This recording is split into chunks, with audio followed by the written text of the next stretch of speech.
A Souza Produções convida você a se tornar um patrocinador. Semeie no nosso ministério. Com a sua oferta poderemos produzir muito mais vídeos. Este é um ministério independente e, por isso, precisa da sua participação. Inscreva-se no canal e compartilhe os vídeos. Seja um multiplicador desta visão.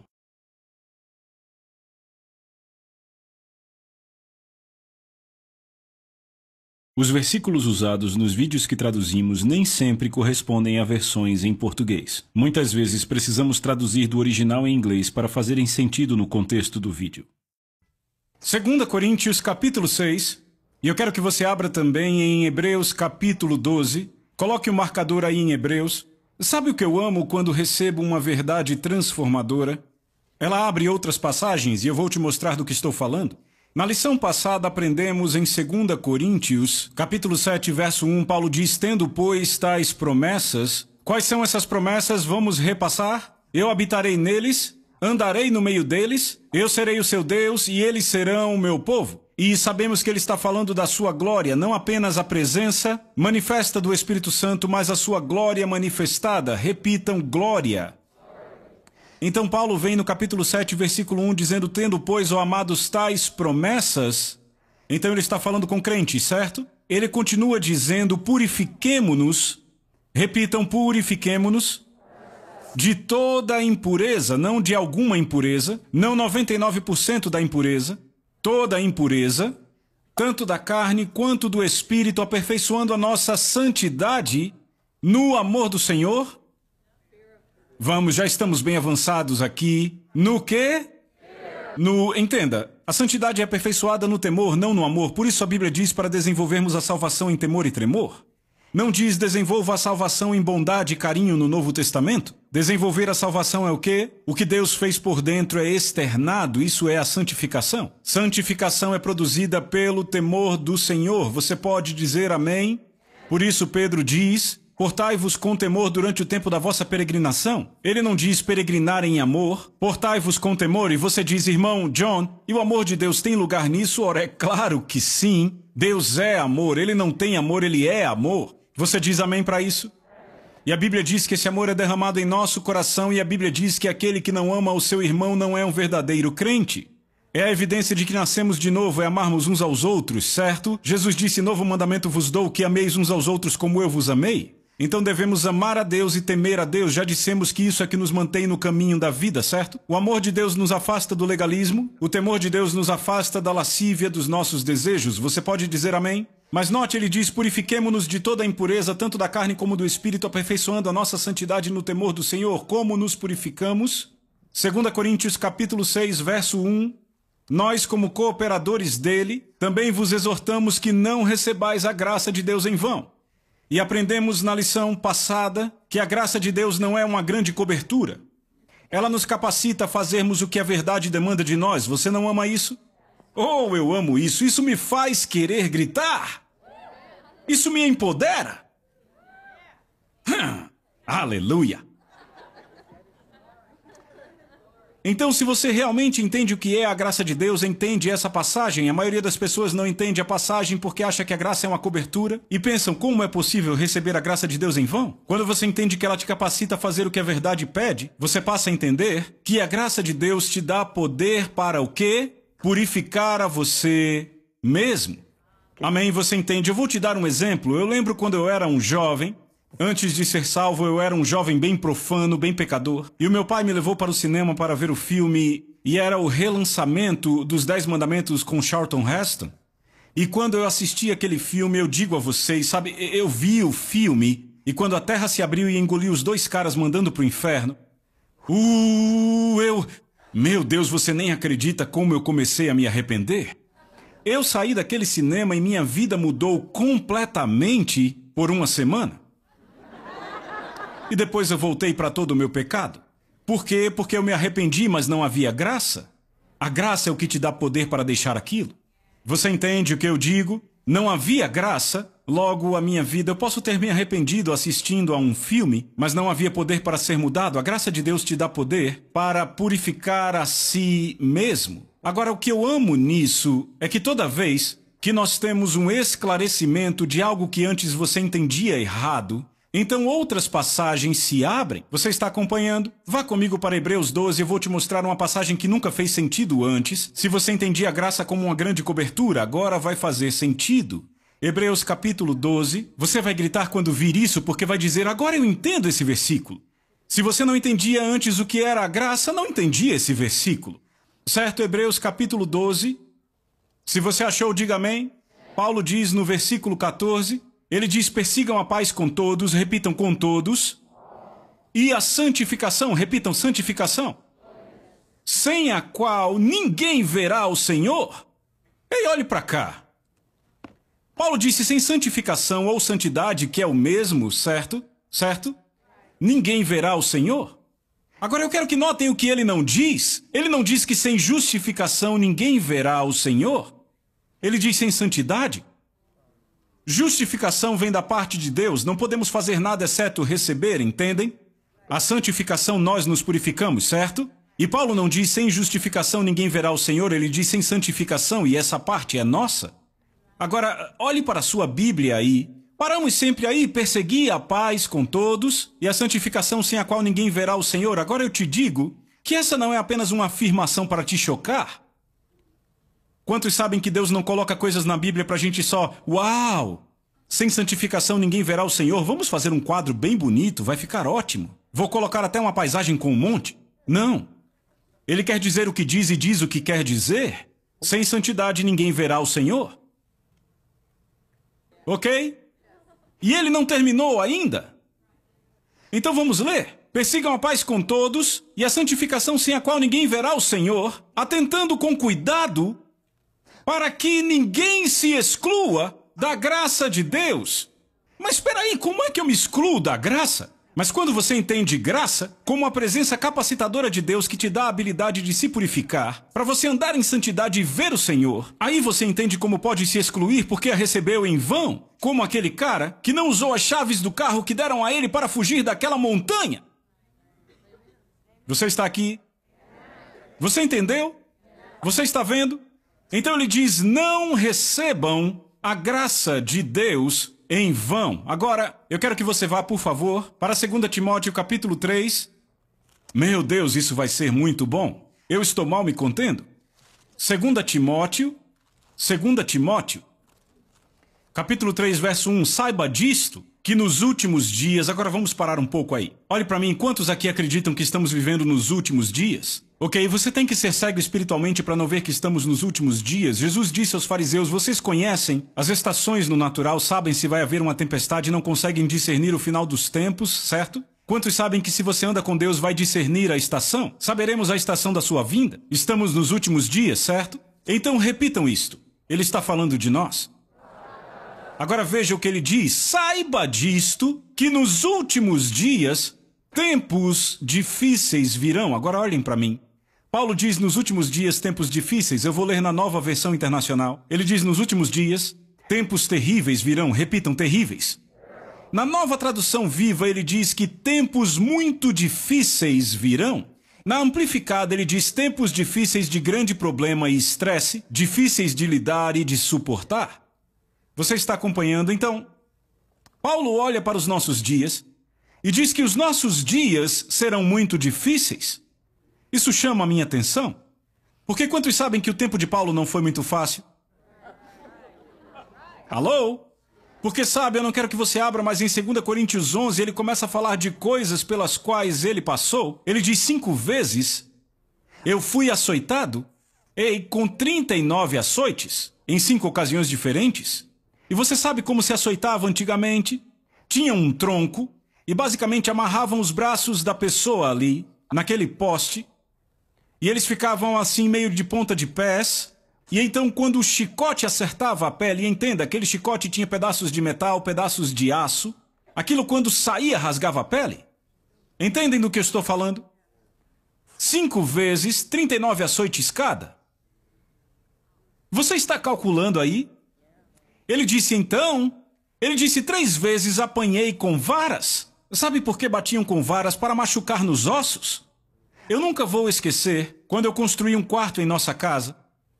E um dos homens que trabalhava para nós, estávamos na Flórida, ele era um empreiteiro talentoso, ele fazia qualquer coisa. E ele estava me ajudando com aquilo. Eu não era muito habilidoso, meu pai era habilidoso, mas eu era bom só com esportes.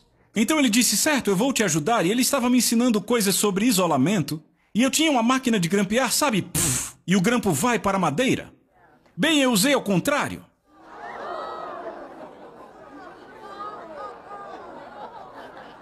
E eu fiz... Pff, e aquele grampo acertou bem no osso do meu dedo médio.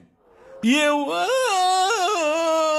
E eu lembro de tirar aquela coisa, ok? Daí às 4 horas da manhã, eu acordei com uma dor excruciante. Eu não conseguia dormir, eu não conseguia nem levantar, eu só conseguia adorar, ok?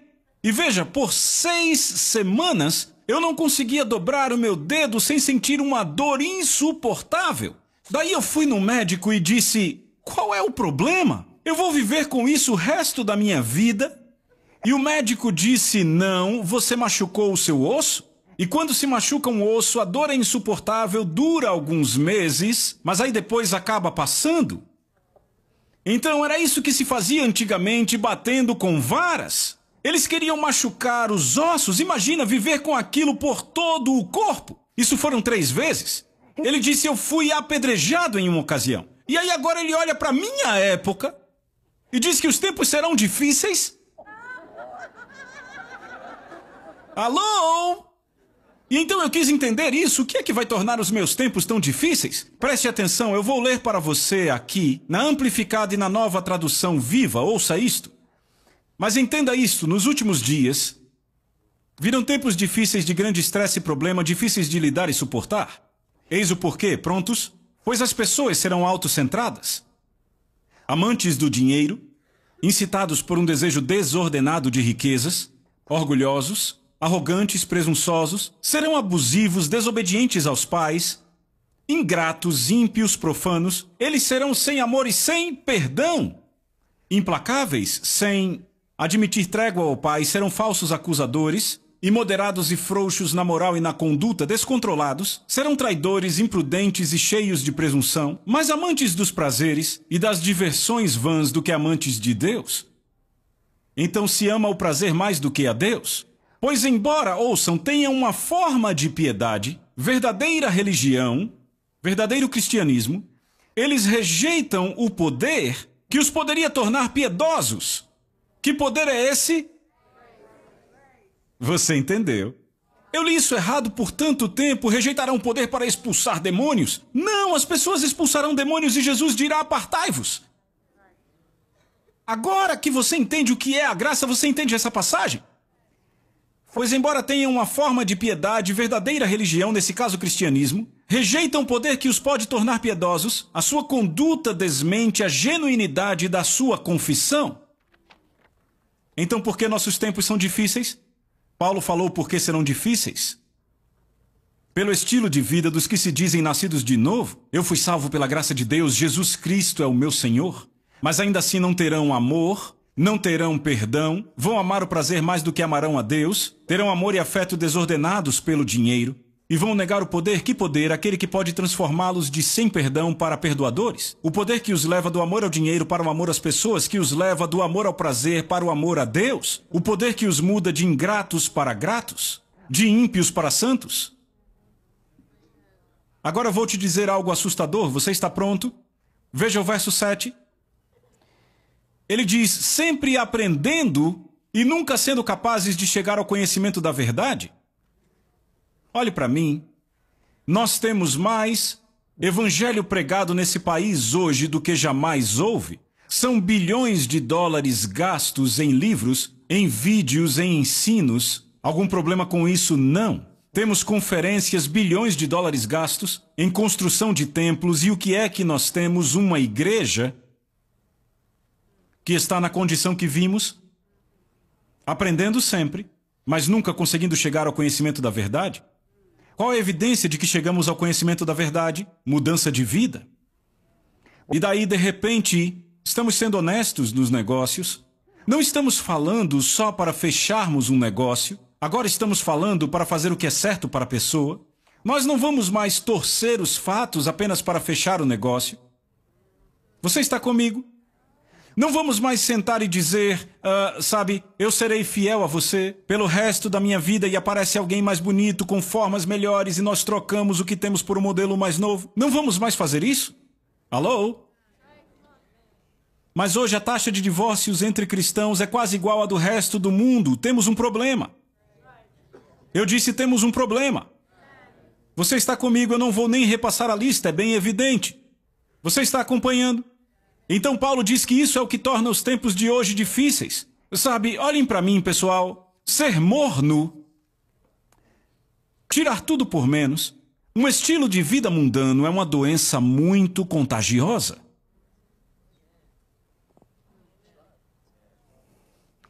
E a grande preocupação que eu tinha com os meus filhos era como impedir que eles sejam infectados. Porque sabe qual é o lugar mais difícil para eu pregar no mundo? Escolas cristãs. Eu fui para a universidade, era membro de uma fraternidade, eu me converti e aqueles caras ou me odiavam ou me amavam, não havia um meio termo. Porque era a gente que organizava as festas.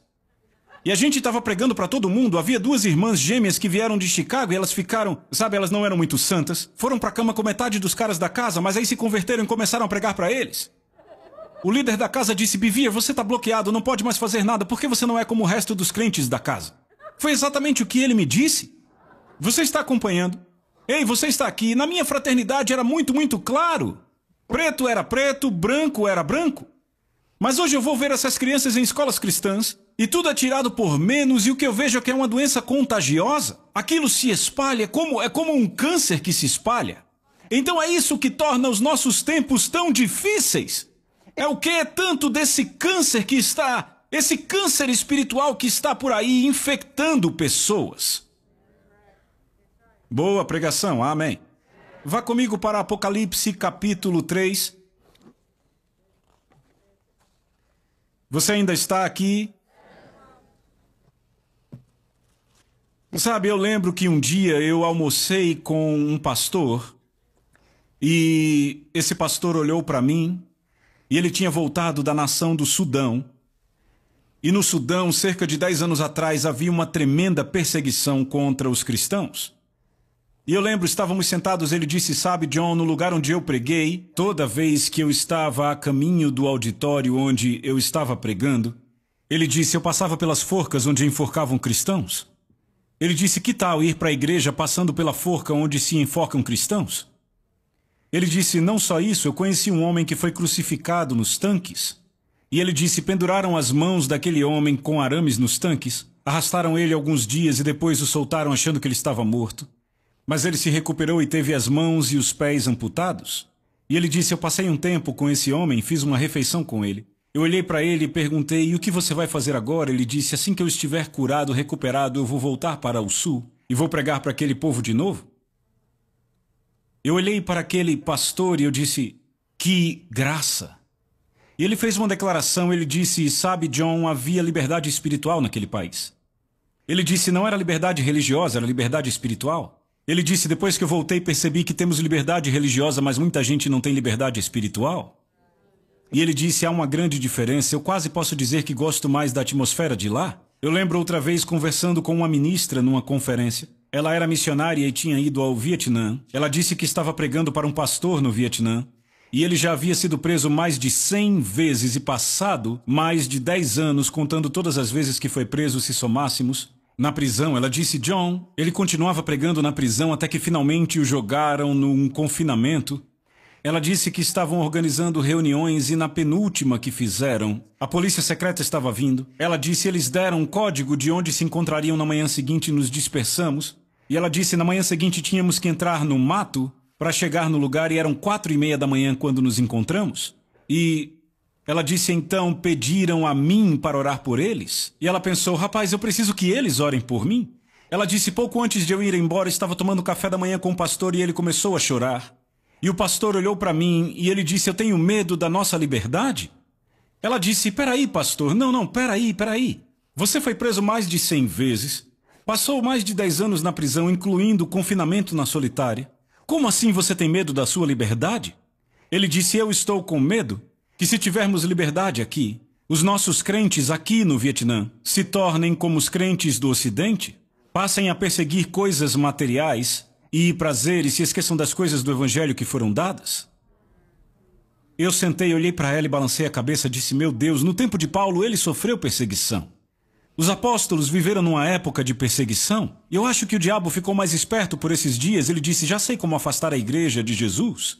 É só dar a eles facilidade, uma vida fácil e eles serão mornos. Porque veja, eu quero mostrar algo em Apocalipse. Repitam, Apocalipse, você achou? Os capítulos 2 e 3, eu disse a vocês na última lição que eles trazem 7 cartas escritas para 7 igrejas históricas, certo? Você lembra?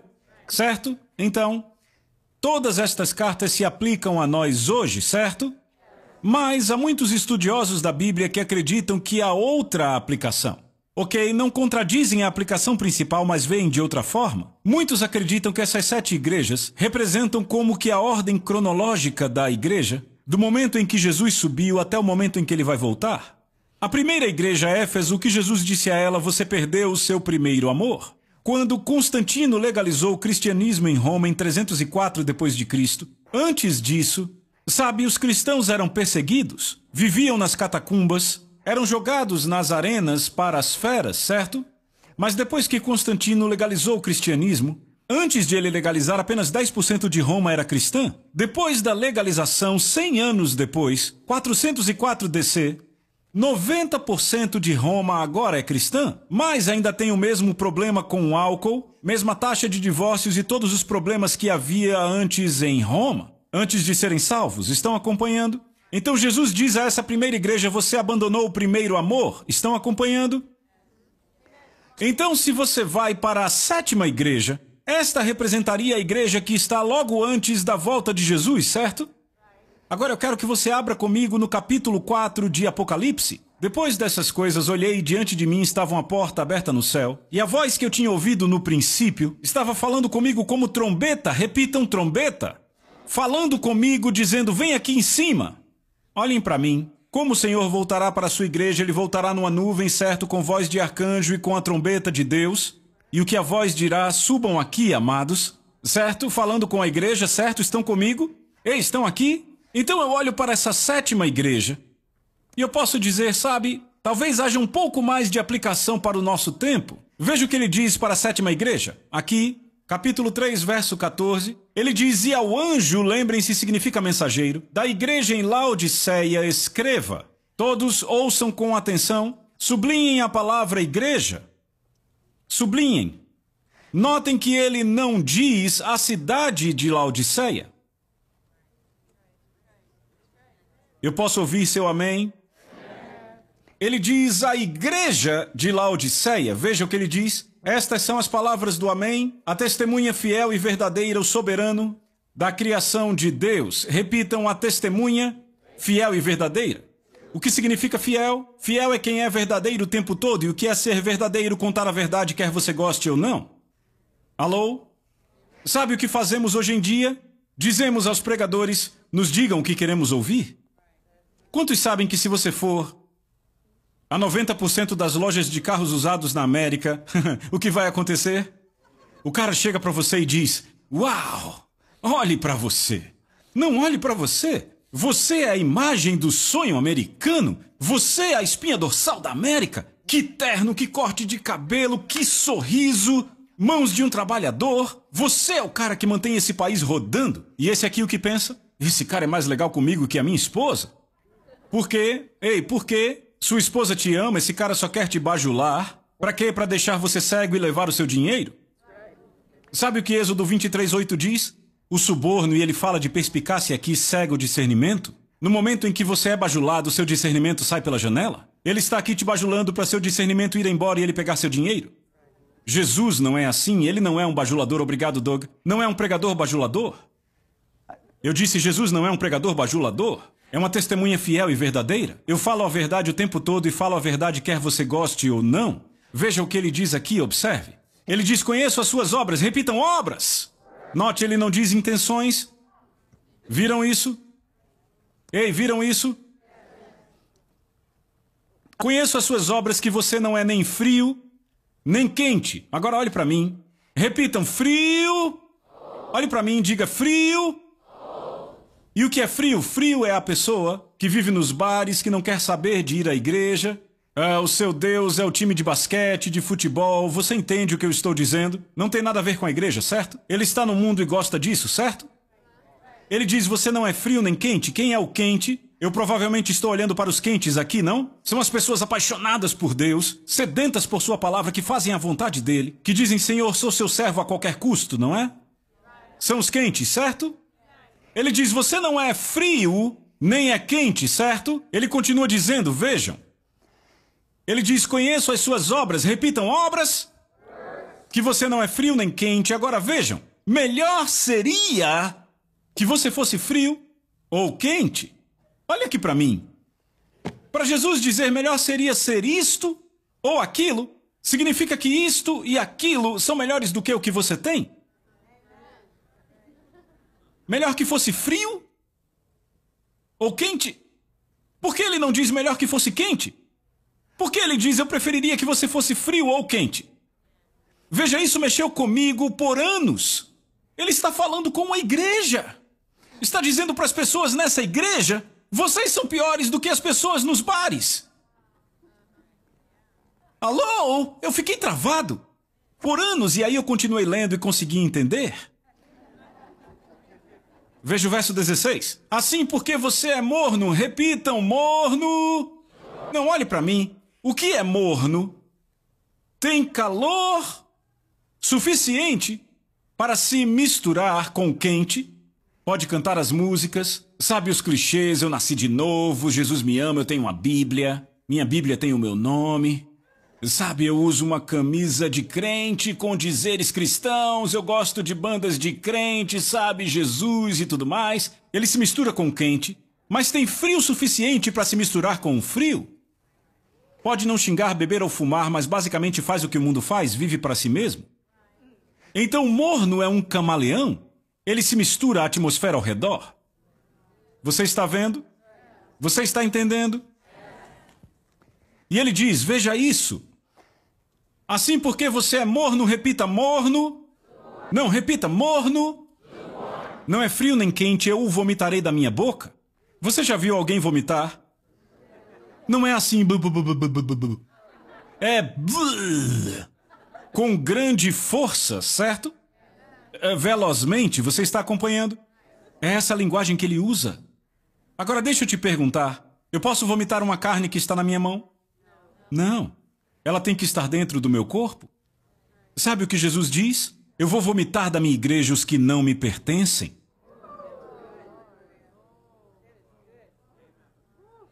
Porque o seu corpo vomita o que não pode assimilar. Eu lembro alguns anos atrás, eu levei Austin e Alexander para um clube de campo e eles comeram hambúrgueres. Em 1 hora estavam vomitando. Não conseguiram assimilar, a comida estava podre. Jesus está dizendo, vou vomitar da minha igreja os que não me pertencem. Ouçam aqui, nunca chamem um morno de cristão ou crente, porque Jesus nunca vomitará alguém que é um crente verdadeiro. E aí, de repente, me veio o entendimento. O entendimento veio. Porque é que há mais vantagens em ser frio nos bares, nas boates, do que ser morno na igreja? Porque é que há mais vantagens? Sabe por quê? Porque o cara do bar sabe que está perdido, você não precisa convencê-lo. Mas a pessoa morna que está na igreja, eu sou salvo, fiz a oração mágica, eu sou salvo, Jesus é o meu Senhor, cara.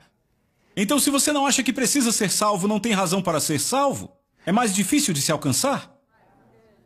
Deus me deu uma visão espiritual no final dos anos 90. Uma visão espiritual é algo que se vê no espírito. Há 4 tipos de visões no Novo Testamento. Visão aberta você vê como numa tela de televisão. Há o transe quando os seus sentidos são suspensos. Você vê algo fora do seu corpo. Temos visões por sonhos e visão espiritual. Você vê no seu espírito. Eu vi um grupo de pessoas tão grande que não dava para ver o final. Era tão grande quando eu olhei. Uma multidão maior do que o Woodstock. Uma multidão tão grande que não dava para ver o final. Atrás de mim os portões do céu. Entre eu e os portões estava Jesus, isso atrás de mim. E em meu espírito eu vi aquelas pessoas, e todos confessavam, Jesus é meu Salvador, e esperavam ele dizer, entrem no meu gozo, mas ao invés disso vieram palavras por trás da minha cabeça, apartai-vos de mim, não os conheço. E o que eu vi naquelas pessoas foi o choque, o terror absoluto e agonizante de pessoas que realmente achavam que iam para o céu, realmente achavam que Jesus era seu Salvador. E Deus pôs uma paixão em mim. Não só pelos perdidos nas ruas, mas muito mais pelos perdidos na igreja. E ele me disse, eu estou te enviando para as ovelhas perdidas da igreja. Mais difíceis de alcançar, porque só podem ser alcançadas se você convencê-las que precisam de um Salvador. Então você tem que mostrar a elas que não estão salvas. É o que Jesus está fazendo com essa igreja, está dizendo, vejam, vocês acham que estão salvos, não estão. É a única forma de ajudá-los. Eu estou ajudando vocês se eu só pregar mensagens boazinhas para vocês, deixar vocês confortáveis com um estilo de vida que no final das contas os fará serem rejeitados? Será que isso é amor mesmo? Estão me acompanhando? Eu já decidi há muito tempo, eu não quero as pessoas gritando comigo, como ministro, no juízo, dizendo, por que você não nos contou? E eu com o sangue deles nas mãos? Ah, não, eu vou dizer a eles. Eu prefiro que eles fiquem com raiva de mim agora. E talvez caiam em si mesmos para ouvir Jesus dizer, entrem no reino de Deus. Sabe, vamos ser sinceros aqui. Se você quiser me acusar de algo, vamos dizer apenas que eu sou um pouco extremo. Ok? Pelo menos as pessoas vão entrar, aquelas a quem eu prego. Mas vamos apenas dizer que eu esteja certo. E essas mensagens mornas por aí que apenas dizem às pessoas aquilo que elas querem ouvir, que acaricia o ego delas, vamos dizer apenas que você está errado. Ei, pregador, você quer o sangue delas em suas mãos? Não mesmo. Não mesmo. Você pode dizer amém?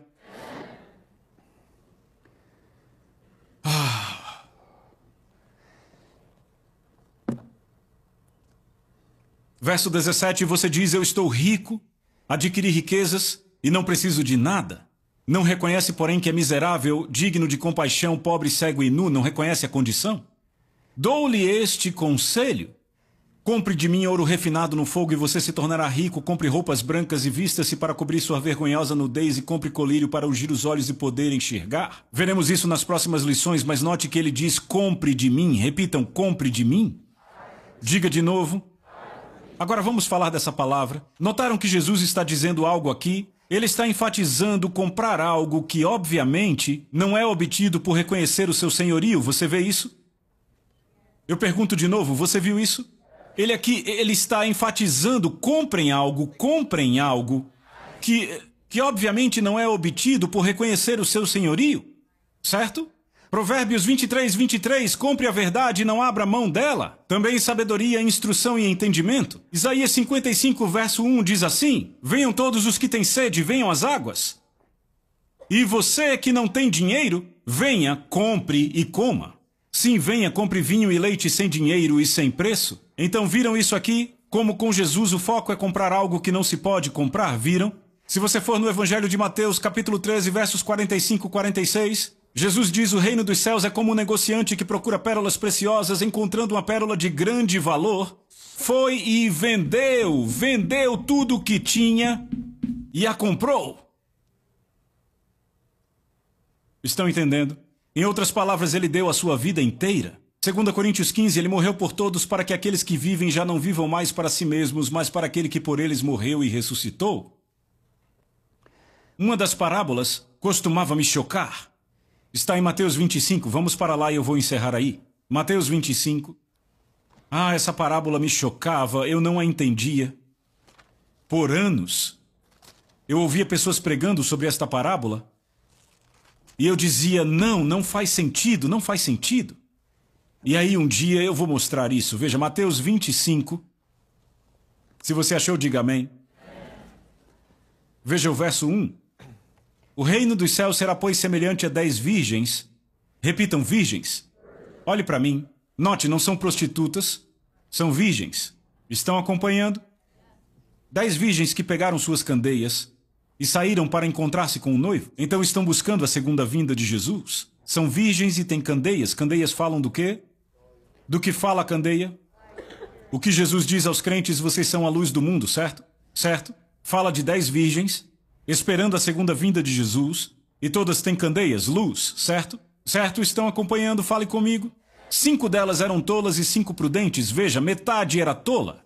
Não era uma tola e 9 prudentes, metade. Sabe quando Jesus diz, muitos naquele dia dirão, Senhor, Senhor, E ele diz, apartai-vos de mim. Sabe o que significa muitos? Um número muito grande e vasto. Estão comigo?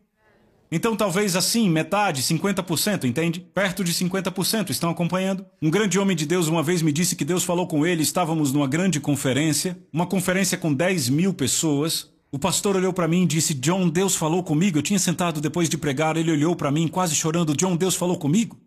E me disse que 50% das pessoas que andam nos corredores das igrejas não são salvas nos dias de hoje. Por quê? Porque não há nada sobre arrependimento, sobre negar a si mesmo, renunciar tudo e tomar a sua cruz. Jesus disse, vocês não podem me seguir se não negarem a si mesmos e tomarem a sua cruz, não foi? Não foi? Falem comigo. Certo, verso 3. As tolas pegaram suas candeias, mas não levaram óleo consigo. Mas as prudentes levaram óleo em suas vasilhas com suas candeias. O noivo demorou a chegar e todas ficaram com sono e adormeceram. À meia-noite ouviu-se um grito, o noivo se aproxima, saíram para encontrá-lo. Então todas as virgens acordaram e prepararam suas candeias. Qual a diferença entre estas virgens? Todas têm candeias, certo? Mas a diferença é, as prudentes têm vasilhas cheias de óleo para encher as candeias, e as tolas não têm essas vasilhas cheias de óleo. Só têm as candeias, você entende? Estão vendo, certo? Então, à meia-noite, ouçam isso, vejam meia-noite, quando a candeia começa a apagar. Já se perguntaram por que Jesus diz vez após vez, o que persevera até o fim, persevera até o fim, persevera? Você entende? Ei, você entende? Agora vejam isso. Verso 7. Então todas as virgens acordaram e prepararam suas candeias. As insensatas disseram às prudentes, deem-nos um pouco do seu óleo, pois as nossas candeias estão se apagando. Mas as sábias disseram, não haverá suficiente para nós e vocês. Ao invés disso, vão para aqueles que vendem, repitam, vendem. Ei, repitam, vendem. E comprem, repitam, comprem para si mesmas. Por anos eu não entendi essa parábola. E num domingo de manhã, de repente, eu gritei. Eu estava do lado de fora, perto de um lago, e eu gritei com toda a força. Pai, eu não entendo essa parábola. Me explique do que você está falando. E naquele dia Deus me deu entendimento. Toda a chave para essa parábola, essa afirmação aí, vão àqueles que vendem e comprem para si mesmas. Vejam o quadro, certo? 10 virgens entrando numa loja para acampamentos. Estão aqui? 5 tolas vão até o balcão. Colocam dinheiro no balcão e dizem, ei, eu preciso daquilo, me dê aquela candeia, eu quero ser salvo, não quero ir para o inferno, eu quero a salvação, eu quero as bênçãos de Deus. E aí recebem, oh, estou salva, salva. As 5 sábias vêm ao balcão, puxam a carteira, os talões de cheque, todas as suas economias, tudo ali, um monte de dinheiro ali, e dizem, isso é tudo o que eu tenho. Cada moeda da minha casa, todas as minhas economias, isso é tudo o que eu possuo, aqui está. Eu quero aquela candeia e com todo o dinheiro que sobrar eu quero todo o óleo. Então o que fazem?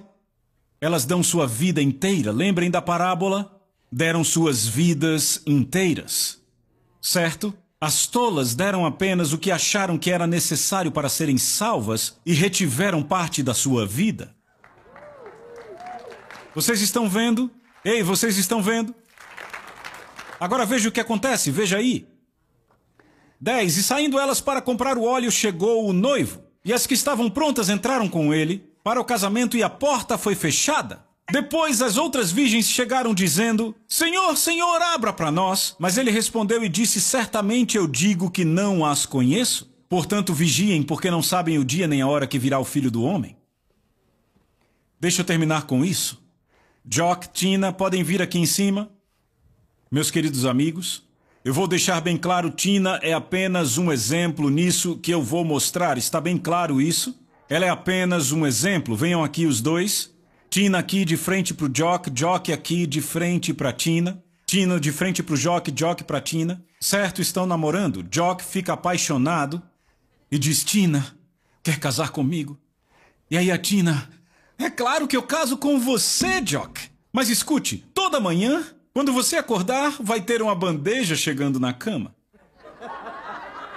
De um lado dessa bandeja, o seu jornal favorito, do outro lado a sua Bíblia e também belos ovos mexidos fresquinhos e uma pequena florzinha que eu vou pegar do meu jardim pessoal toda manhã.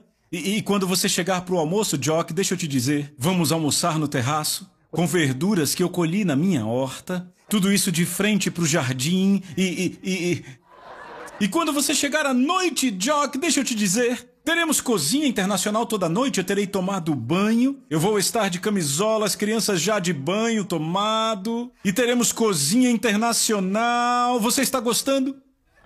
Já está pronto, ok? E ela disse, sabe, tem mais, você pode passar o dedo em qualquer móvel da casa que não haverá nenhum sinal de pó. Eu vou decorar a nossa casa, ela será linda assim como os nossos jardins e hortas, será maravilhoso. Está gostando aí? E ela diz, Jock, eu faço tudo isso por 364 dias. Mas me dê só um dia no ano para eu sair com outro homem e te trair? O que você acha? Você vai fazer? Não, peguei o cara errado. Ok, quantos aqui fariam? Quantos aqui fariam isso? Ninguém? Meu Deus, vocês são durões. Ok, então... Não, certo. Ok. 364 dias e 20 horas. Me dá só 4 horas por ano para eu sair com outros homens. Você deixa?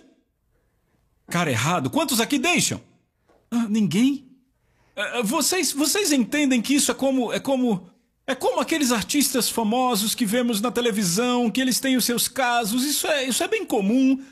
Todo mundo faz isso, vocês entendem? Ok? Sabe, você vai ter essa garota. Entenda, não vai ter nenhuma sujeira nas paredes, nenhuma poeira nas cortinas, nenhuma roupa para lavar. Imagine, você não vai passar, não precisará daqueles sutiãs que abrem para amamentar.